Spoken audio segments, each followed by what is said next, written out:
이들은 배신을 해왔고 지난 20년 동안 국가적 대전환의 시대를 완전히 말아먹은 사람들입니다.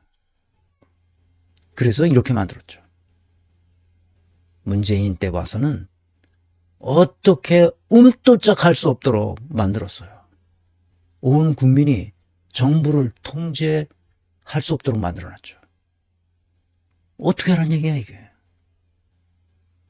뭔가를 하는 것처럼 막 했어. 아무것도 안 하고 온 국민을 감옥에 쳐놓고 자기는 싹 빠져나갔어요. 미친놈이죠. 나는 그래서 이 국가적 재앙의 씨앗을 뿌린 문희임 노조 절대로 용서해서는 안 된다고 생각합니다. 정치는 그리고 사회에 나와서 자기의 직무를 맡은 사람은 그 책임을 져야 됩니다. 결과에 대해서 책임질 수 있는 사람이어야 됩니다.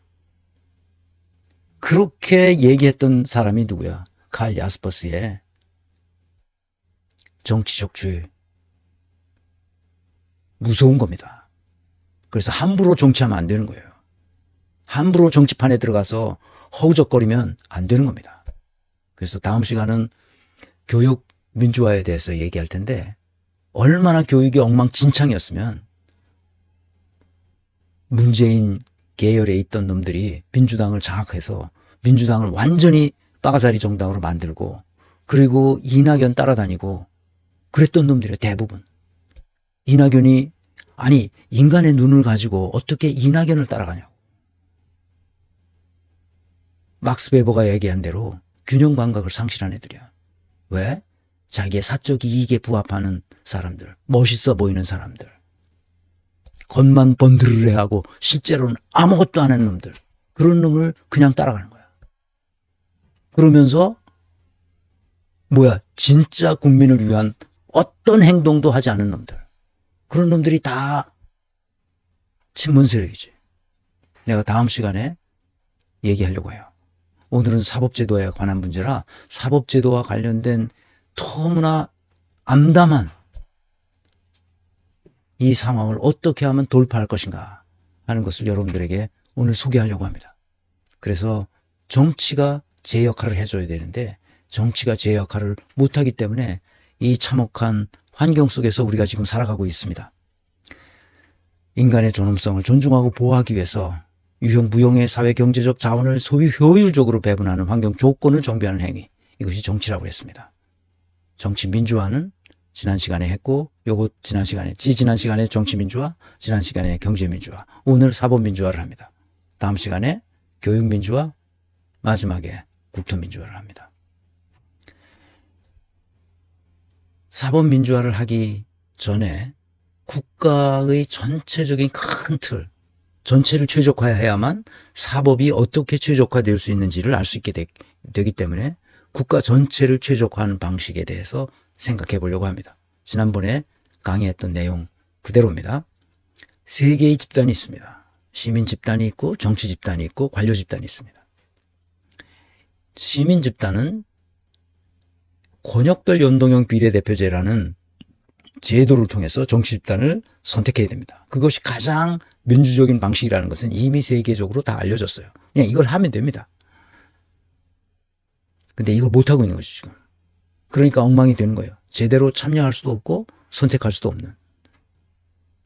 그리고 정치 집단은 자기들이 정치적 이상을 향하여 정책을 만들어내고 그것을 관료 집단에게 지도합니다. 여기서 다른 길로 가지 못하도록 성과 계약서를 써야 되죠. 그렇게 받은 관료 집단은 시민 집단에게 정치 집단의 이상을 그대로 집행하고 그대로 정말 잘 됐는지를 사후 관리하고 현장 조사를 반드시 해야 됩니다. 그런 서비스를 시민 집단은 받을 권리가 있고 그 권리를 잘 행사해서 나라가 부강하게 되는 거죠. 이 전체적인 최적화, 부분 최적화가 아니라 전체적인 최적화를 할 수 있어야 됩니다. 여기서 관료 집단에게 판사가 그냥 관료냐? 판사는 관료입니다. 왜? 자기 직업이 정년 보장이 돼 있어요. 공무원입니다. 행정공무원과 똑같은 사법공무원이죠. 그래서 관료입니다. 다만 선출직이거나 또는 임기가 있다면 그것은 관료는 아닙니다. 임기까지만 하고 끝나는 거니까. 그러니까 대법원장, 대법관, 그 헌법재판소, 재판관들 이런 사람들은 임기가 있기 때문에 임기가 없다면 그것은 관료인데 특수한 임기가 아주 짧은 사람들 있죠. 뭐 장관 이런 사람들 이건 언제라도 나갈 수 있도록 한 거는 그거는 정치적 그 권력자에 의해서 정치인에 의해서 그냥 임시로 그 자리에 맡고 있는 어공들이죠. 그 어공들은 정치인에 속합니다. 그렇지만 그렇지 않은 경우 정치적 입김과 상관없이 자기의 정년이 보장되어 있는 이런 공무원들은 무조건 관료입니다. 그래서 사법 관료라고 말할 수 있죠. 입법 관료도 있습니다. 국회의원이 아닌 거기 입법부에 소속되어 있는 관료들도 평생 직장으로 하니까 그 사람들은 다 관료죠.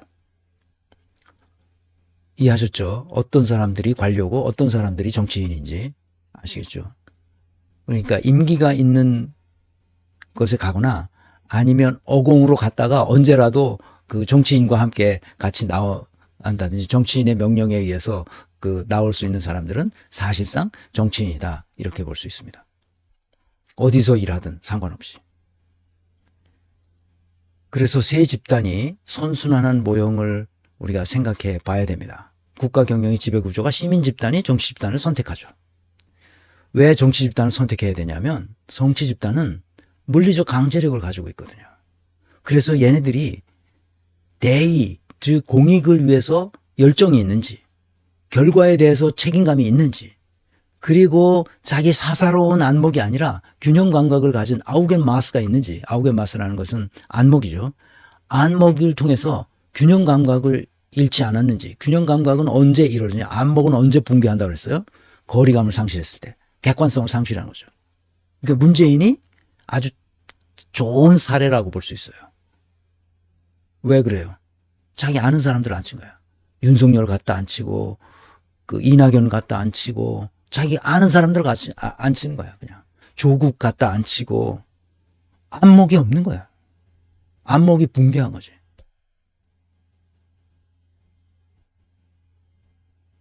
그러니까 엉망진창이 된 거지. 물리적 강제력을 쓰는 사람이 이 세 가지가 없이 어떻게 제대로 인사가 되겠어요? 그러니까 인사 실패한 거야, 계속. 참사가 일어난 거지, 인사에. 인사 참사라고 말하는 건 그렇습니다. 그러니까 정치 집단을 제대로 선택하지 못했기 때문에 그렇습니다. 그러니까 정치 집단이 다시 관료 집단을 장악해서 관료 집단이 정치적 비전을 실현할 수 있도록 만들어야 되는데 그것을 못한단 말이에요. 그러니까 엉망진창이 되는 거예요, 관료 집단이. 윤석열 정부 보면 보이잖아요. 엉망진창을 만들어놨잖아요, 나라를. 근데 엉망진창인 것은 검찰총장 때도 엉망진창이었고 서울지검장 할 때도 엉망진창이었어요. 대통령이 되자 엉망진창이 된 사람이 아닙니다. 그런데 그걸 못 본 거야. 문재인이. 임종석이, 조국이. 바보들이죠, 바보들. 그래서 나라가 이렇게 된 거예요.